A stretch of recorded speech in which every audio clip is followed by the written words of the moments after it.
श्री महावीराय नमः। जय आत्मा, जय आनंद, जय देवेंद्र, जय शिव। आगम व्याता उपाध्याय भगवान परम पूज्य गुरुदेव श्री जितेंद्र गुरुवे नमः। जय शशिकांता, जय सविता, जय अजय, जय मंजुला। गुरु कृपा से गुरु चरणों में रहकर मेरी ये अल्प बुद्धि जो भी कुछ स्वीकार कर पाई, कुछ आपके समक्ष रखने का प्रयास करूं।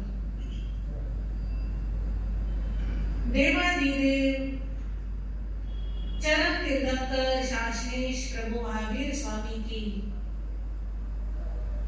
पावन पवित्र आनंददायिनी कल्याणकारिणी वाणी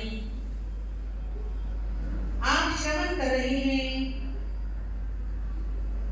वर्तमान और सर्वनी काल के प्रथम तीर्थंकर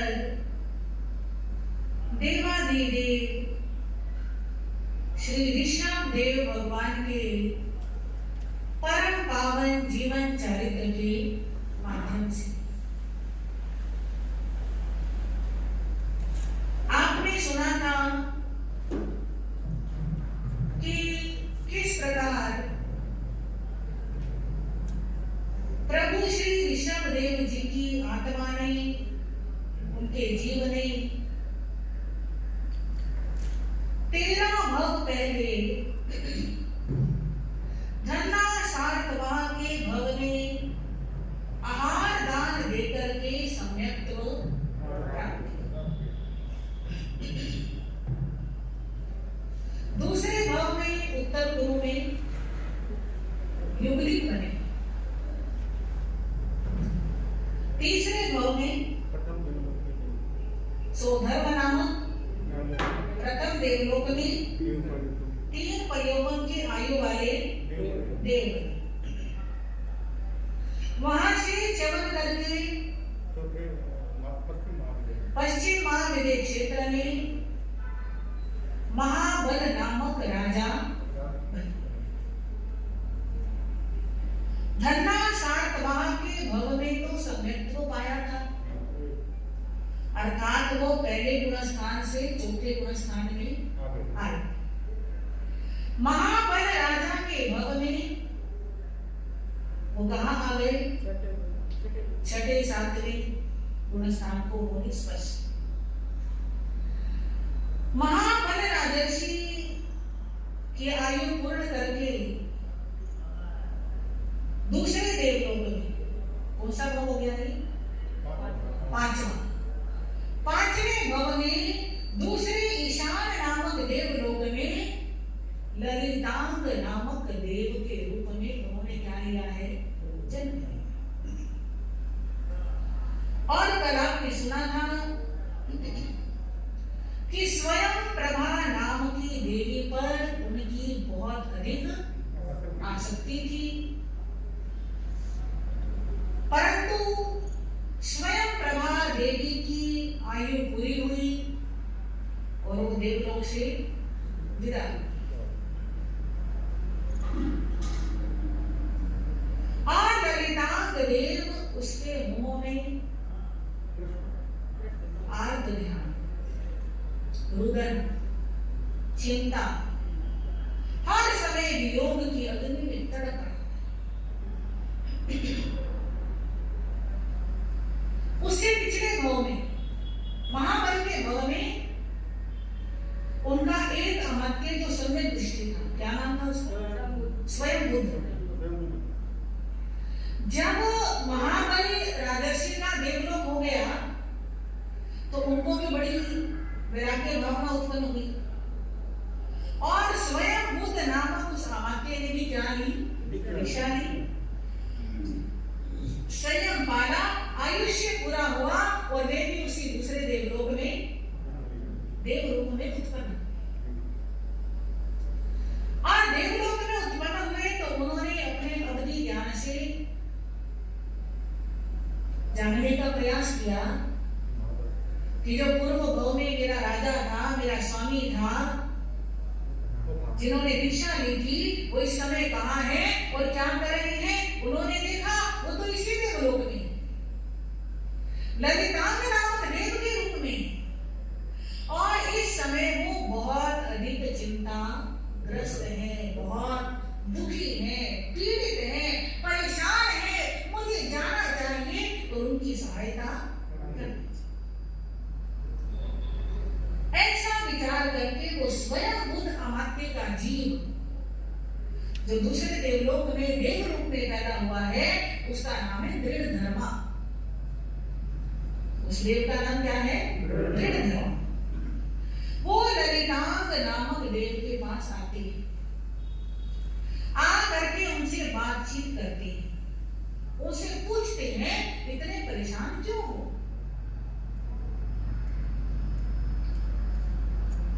आप जैसे प्रतापी देव के लिए एक स्त्री के कारण इतना रुदन करना अच्छा नहीं।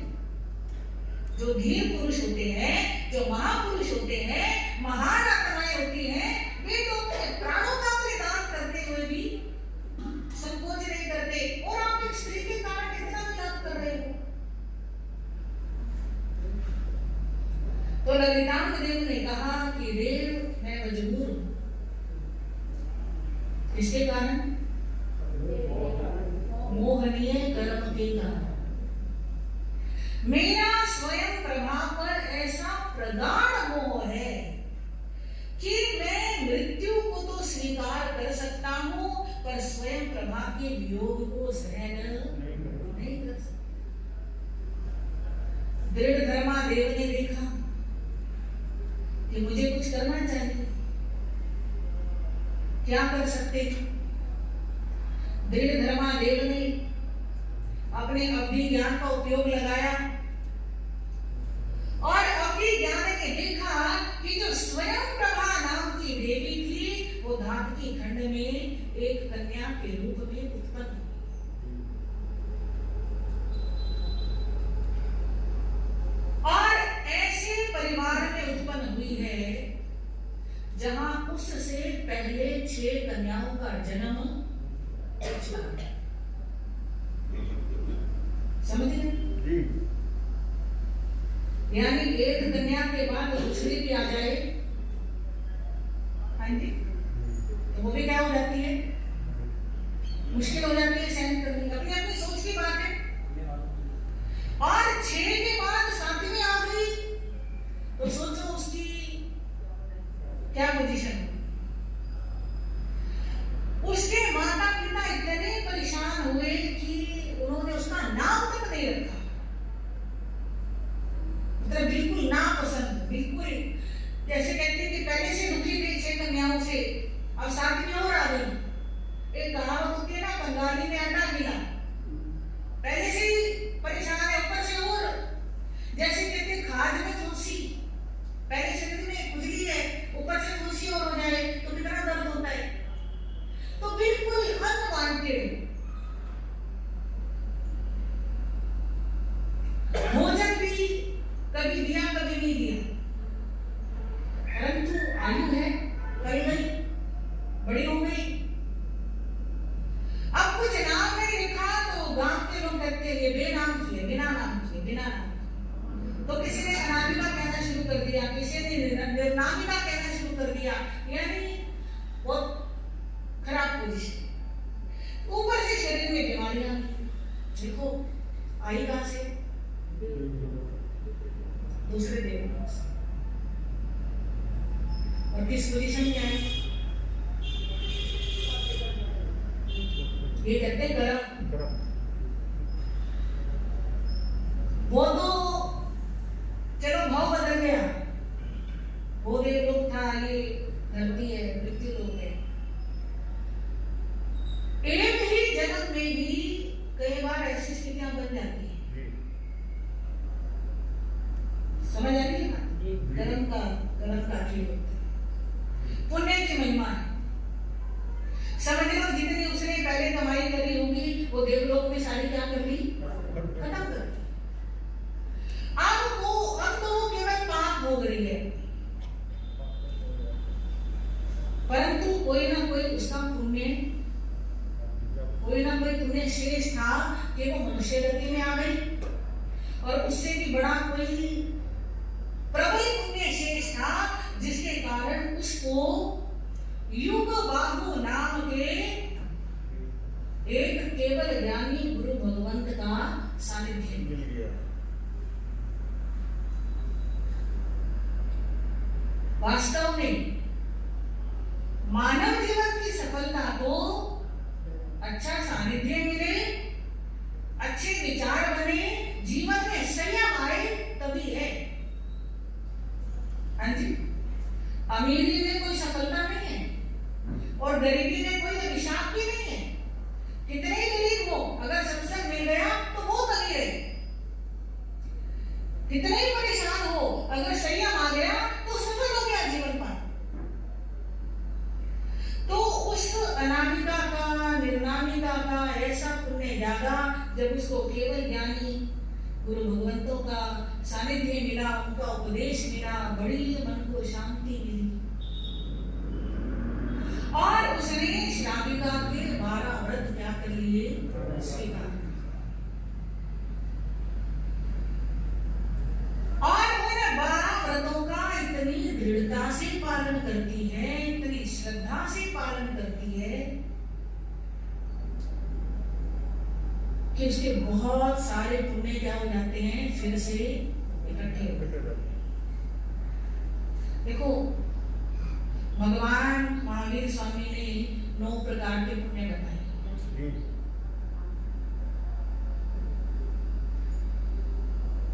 उन 9 प्रकार के पुण्यों से भी बड़ा पुण्य है अवैधान। उनसे भी बड़ा पुण्य है अवैधान। अवैधान का मतलब मरते हुए प्राणियों की क्या करना, रक्षा करना। तो उसने श्राविका के व्रतों का स्थूल प्राणातिपात विरमन, स्थूल वृषावाद विरमन, स्थूल अदत्तादान विरमन, श्रावक के व्रतों में भी ऐसी ताकत है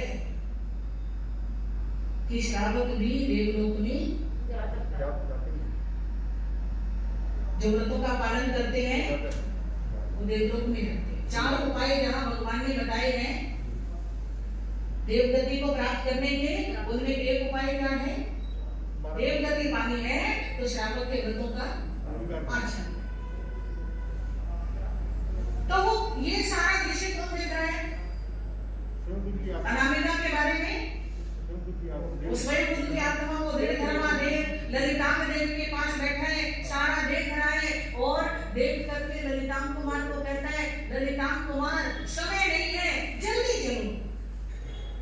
इस समय वो अनामिका जो श्राविका के व्रतों का आचरण कर रही है, अभी वो गुरुदेव के पास संधारा लेने के लिए उपस्थित है। वो क्या ले रही है, संधारा। और तुम जल्दी वहां चलो, उसको प्रेरित करो, उसको बोध प्रदान करो ताकि वो आप में आसक्त होकर के आपकी स्वयं प्रभा देवी होने का निदान करे और आपके पास देवी के रूप में फिर उत्पन्न। और बस अलग जगमगने की देर थी। दोनों देवता पहुंच गए अनामिका के पास, उसने संधारा दिया है, वो बैठी है संधारे के अंदर और ललितांग कुमार उसको अपना पिछला जन्म दिखाता है, उसको सारे देव वैभव दिखाता है, देवों की रीति दिखाता है और उसको कहता है, अनामिका तुम निदान करो कि तुम फिर से मर करके उसी दूसरे देवलोक में क्या बनो, स्वयं प्रभा देवी बनो। और वो अनामिका जिसने आज तक कभी भी जिंदगी में स्नेह क्या होता है, हाँ जी, प्रेम क्या होता है, इज्जत क्या होती है, आदर मान क्या होता है, कभी देखा ही नहीं। आज जब उसने देखा कि एक देव मुझे स्नेह से पुकार रहा है और मुझे अपनी पत्नी बनने के लिए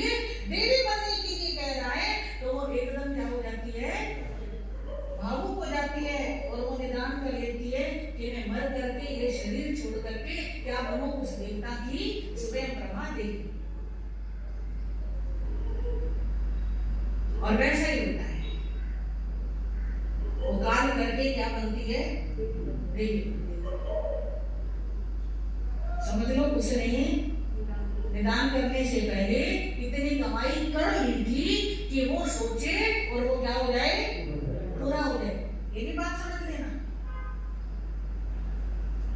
अब हम कमाई तो कुछ करे नहीं, हाँ जी, कमाई तो कुछ करे नहीं और बदले में सोचे कि हमें देवलोक मिल जाए, तो कितना ही सोच लो, सोचने से कुछ मिलने वाला नहीं है। आपकी जेब में पैसे होंगे, जितने पैसे होंगे उतने पैसों से आप जो खरीदना चाहो खरीद सकते हो। अगर आपकी जेब में लाख रुपए हैं तो लाख तक की चीज खरीद सकते हो, उससे ज्यादा की चीज।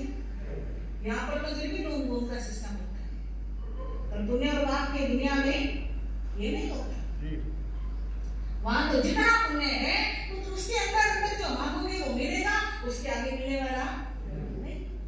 तो उस अनामिका ने इतने पुण्य कमा लिए थे कि वो क्या बन गए, फिर से देवी बन गई। और ललितांग देव फिर से उसमें क्या हो गया,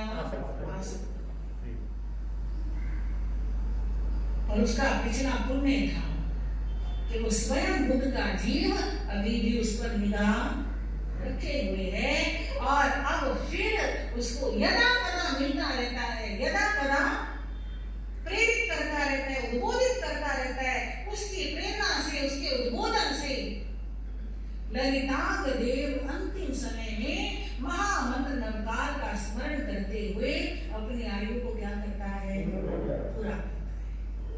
कौन सा भाव पूरा हुआ, 5। वहां से आयु पूरी की और महाविदेह क्षेत्र में एक राजा के यहाँ पुत्र के रूप में जन्म होता है। नाम रखा जाता है वज्रजंघ, वज्रजंघ। और उधर वो स्वयं प्रभा देवी, वो भी आयु पूरी करती है, देवलोक का शरीर छोड़ती है और उसी महाविद्य क्षेत्र में, उसी विजय में किसी और नगर के राजा की बेटी बनी। नाम रखा जाता है श्रीमती, कहीं कहीं लक्ष्मी नाम भी कहा जाता है। अब इन दोनों का मेल होना है, क्यों? पूर्व जन्मों का स्नेह है। अगर पूर्व जन्मों का स्नेह होता है तो भी मेल होता है, और पूर्व जन्मों का वैर होता है तो भी मेल जरूर होता है।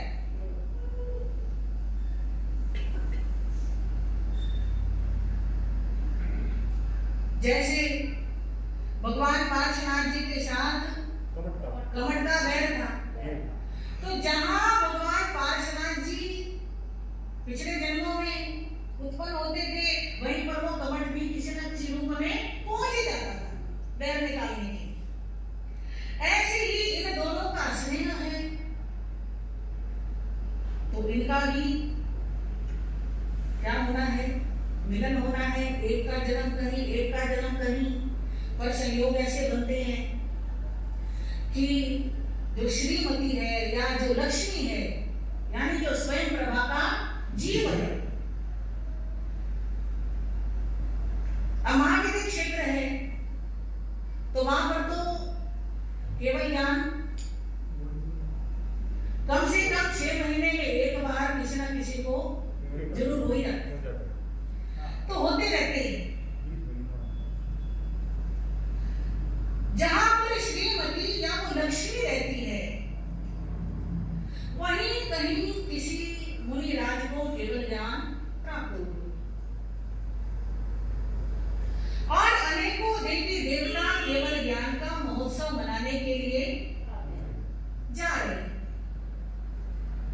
अब जैसे यहाँ पर वायुयान उड़ते हैं, हवाई जहाज है ना, तो हम देखते हैं इनको। ऐसे उस समय देवी देवता विमानों से आते जाते थे तो लोग देखते ही होंगे, उस श्रीमती ने, लक्ष्मी ने जब देव विमानों को देखा, देव देवियों को देखा,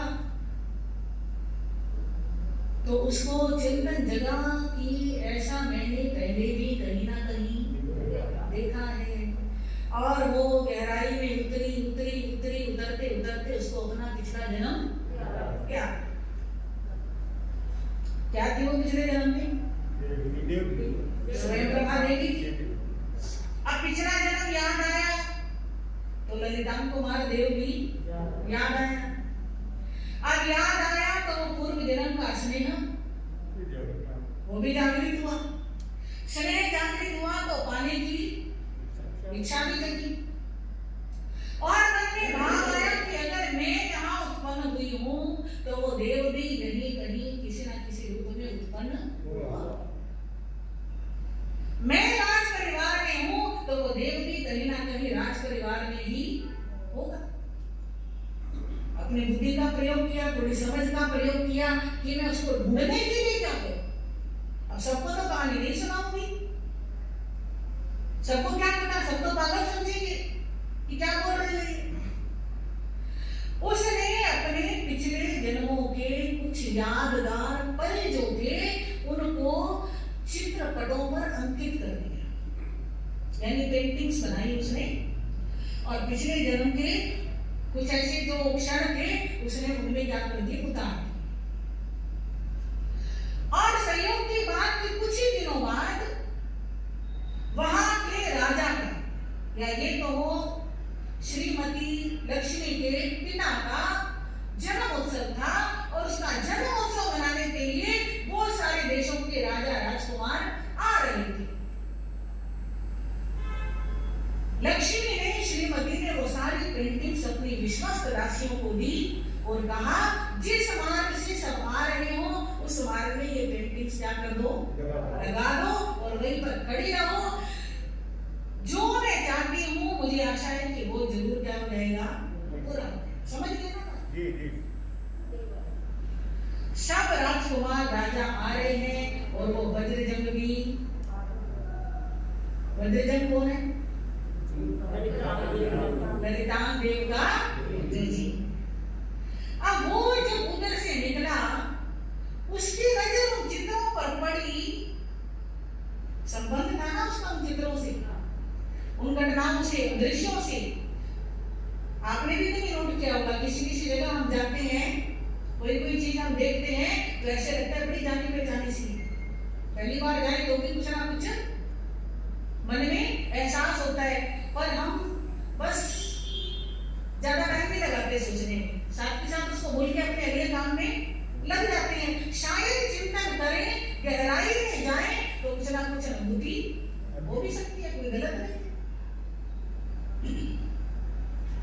तो वज्रजंग उन चित्रों को देख करके उनको देखने में क्या हो गया, लीन हो गया, एक टक निहारने लगा, देखता रहा, देखते देखते उसको भी पिछला जन्म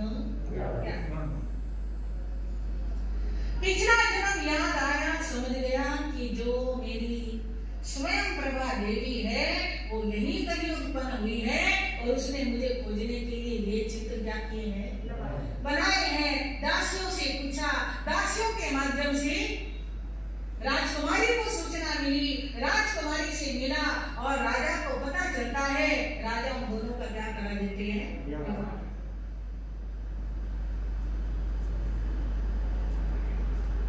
उनका विवाह हुआ। काफी समय व्यतीत हो गया। दोनों के पिता, राजकुमारी के पिता भी, राजकुमारी के पिता भी, दोनों दिशा ले लेते हैं और ये वज्रजंग राजा बन जाता है। आगे इसकी भी संतान उत्पन्न हो जाती है। काफी समय व्यतीत हो जाता है। एक बार वज्रजंग कहीं किसी दूसरे देश से युद्ध विजय करके वापस आ रहा था तो रास्ते में जंगल के अंदर उसको केवल ज्ञानी मुनियों के क्या होते हैं,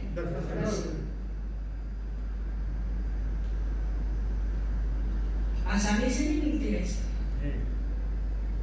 पिछले जन्मों के पुण्यों से और ये सम्यक दृष्टि आत्मा है, इसने करना है, इसको करने के निमित्त मिलेगी। मुनियों के दर्शन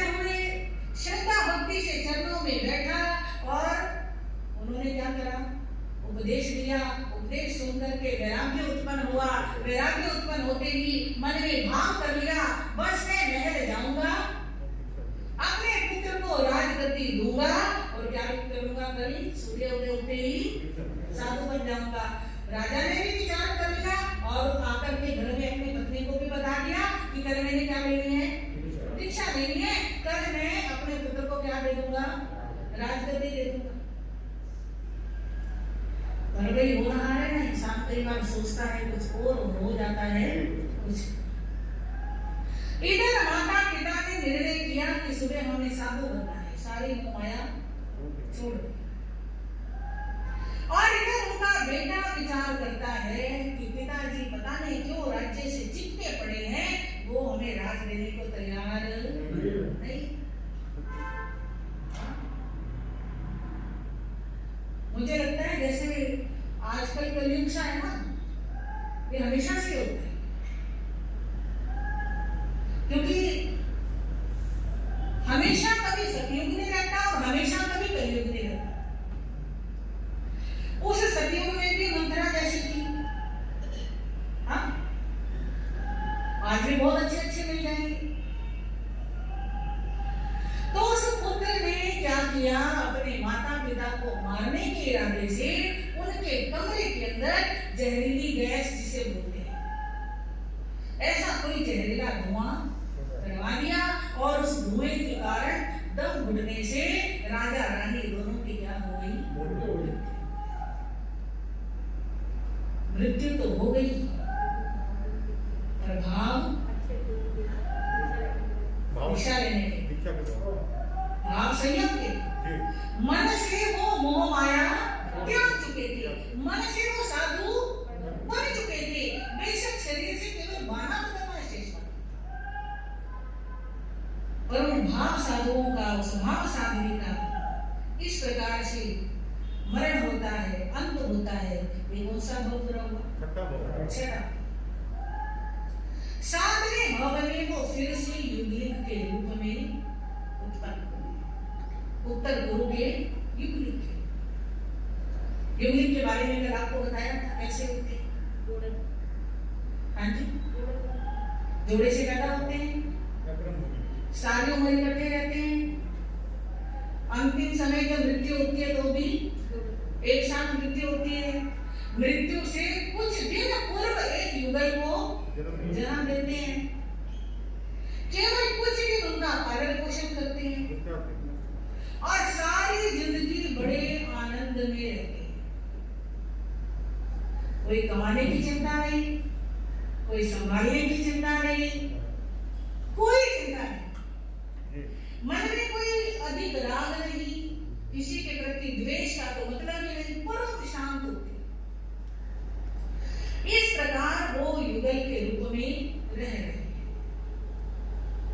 और देखो संयोग की बात, कई बार कोई उपकारी पुरुष ऐसा होता है कि बार बार हमारे ऊपर क्या करता रहता है, उपकार। वो स्वयं बुद्ध अमात्य का जी, जिसने स्वयं बुद्ध अमात्य के रूप में भी उपकार किया, देवलोक में भी दृढ़ धर्मा देव बनकर उसका उपकार किया, और अब जब ये युगली का अवस्था में है तो भी उस स्वयं बुद्ध अमात्य का जीव लब्धिधारी, चार लब्धि संपन्न एक मुनि के रूप में, और उस मुनि ने अपने ज्ञान में देखा कि वो महाबल का जीव, वो ललितांग का जीव इस समय कहाँ है, इस समय उत्तर गुरु में युगली के रूप में है। तो जंगलाचरण विधि के माध्यम से वो वहीं पर पहुंच गए। कहाँ पर? उत्तर गुरु में उस युगली के, और वहां पहुंच करके उनको क्या देते हैं, उपदेश, उनको समझाते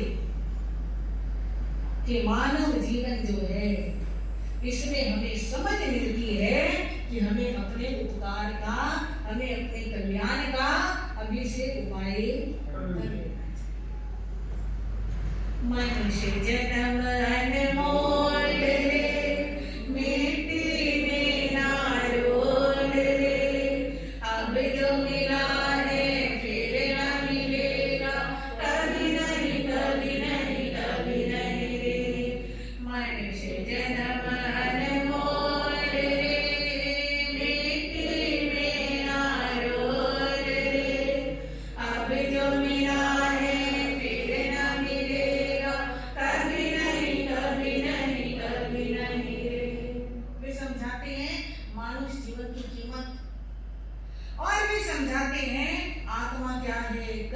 क्या है, पुनर्जन्म क्या है। आप ये मत सोचना कि यही जन्म सब कुछ है, इससे पहले भी आपका जन्म था और उसके बाद भी जन्म होना है। तो उनको जागरूक करते हैं, प्रतिबुद्ध करते हैं, उनको समझाते हैं और वे दोनों सारी बात को समझते हैं। समझ ली तो बात है सर, चाहे ऊपर से दिनचर्या वैसी की वैसी, और अंदर से समझ बदल गई तो उसी दिनचर्या में रहते हुए व्यक्ति अंदर से कुछ का कुछ हो। गुरु जी का उपकार मानते हैं, उनको प्रणाम करते हैं, उनके चरणों में मस्तक झुकाते हैं और उनको उपदेश देते हुए वो मुनि वहां से विहार कर जाते हैं। इधर ये युगल हालांकि अकर्म भूमि में स्वाभाविक ही शांत होते हैं। हमें जो कुछ करना पड़ता है ना, इसलिए करना पड़ता है कि हमारा मन शांत हो, दिमाग शांत हो। जो दिमाग इधर उधर घूमता रहता है वो थोड़ा शांत होए। तो हमें बहुत कुछ करना पड़ता है तो भी हमारे अंदर वो शांति नहीं आती। हम संकल्प करते हैं तो भी हमारी आदतें नहीं बदलती। वहां के लोग तो स्वभाव से ही शांत रहते हैं। तो शांत रहना अलग बात है, विरक्त होना अलग। तो शांत होते हुए वो और भी ज्यादा क्या हो गए हैं, विरक्त हो गए। और समय आने पर यहाँ की आयु भी पूरी होती है और यहाँ ये कौन सा भाव पूरा हो गया, 7वां भाव पूरा हो गया। यहाँ से वे दोनों सुंदर नामक देवलोक में उत्पन्न। ये कौन सा भाव आ गया, 8। तो इस प्रकार हम देख रहे हैं कि कैसे भगवान की आत्मा धीरे धीरे विरक्ति की तरफ आगे बढ़ रही है। और ये कथा हमें शिक्षा दे रही है, हमें प्रेरणा दे रही है कि जो है जैसा है ना तो उसमें राग करना और ना ही उसमें द्वेष करना। क्योंकि राग और द्वेष ये ही जन्म मरण का मूल कारण है। ये ही 8 कर्मों का मूल कारण है। मूल कारण के ऊपर हमने काम करना है, राग भी घटाना और द्वेष। वीतरागता की आराधना करें। वीतरागता क्या कहती है? कहते हैं संसार में 4 प्रकार के लोग होते हैं। पहले वे होते हैं जो ये कहते हैं कि जो मेरा है वो तो मेरा है ही, जो तेरा है वो भी मेरा है। दूसरे वे होते हैं जो ये कहते हैं कि जो मेरा है वो मेरा और जो तेरा है वो तेरा। तेरे को मेरे में इंटरफेयर नहीं करना और मेरे को तेरे में इंटरफेयर नहीं करना। तीसरे वे होते हैं जो ये कहते हैं कि जो तेरा है वो तो तेरा है, जो मेरा है वो भी तेरा ही। और चौथे वे होते हैं ना मेरा ना तेरा, ये दुनिया है। आओ थोड़ा सा इस बात पे चिंतन कर लेते हैं। जो मेरा है वो तो मेरा है ही, जो तेरा है वो भी। किसकी सोच की ऐसी?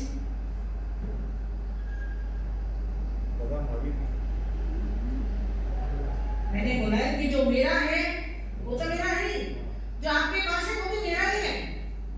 ऐसी सोच किसकी थी? इतिहास में थोड़ा ढूंढो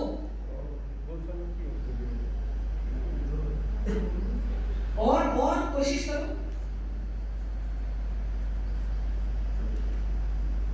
क्या बोला? दुर्योधन क्या कहता था? हस्तिनापुर तो मेरा है ही, और तुम्हारा जो इंद्रप्रस्थ है वो भी।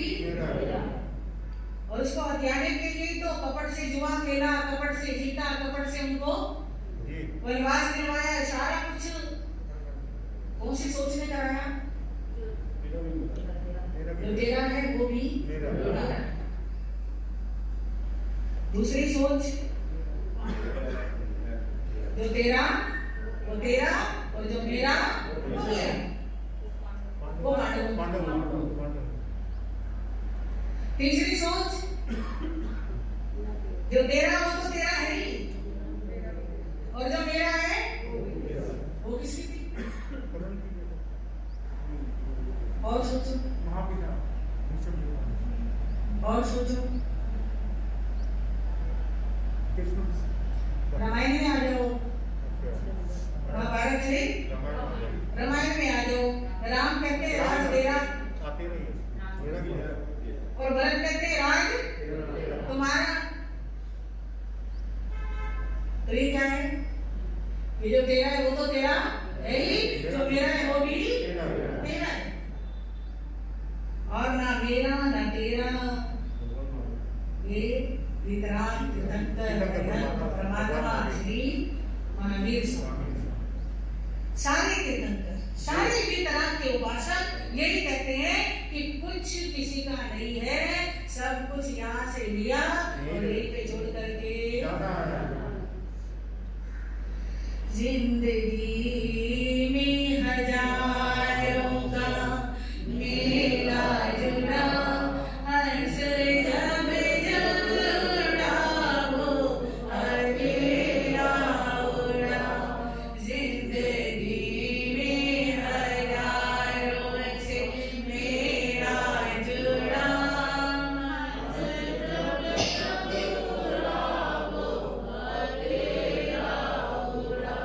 संगी साथी न कोई भी साथ चला, हंस जब जब उड़ा वो अकेला उड़ा। संगी साथी न कोई भी साथ चला, हंस जब जब उड़ा वो अकेला उड़ा। जब उड़ने का समय आता है तो हंस हमेशा अकेला ही रहता है। पर एक बात और थोड़ा ध्यान देना, जब उड़ने का समय आता है तब अकेला जाता है, पर जब तक उड़ने का समय नहीं आया तब तक साथ चाहिए। हाँ हाँ, कोई साधना में इतना रम गया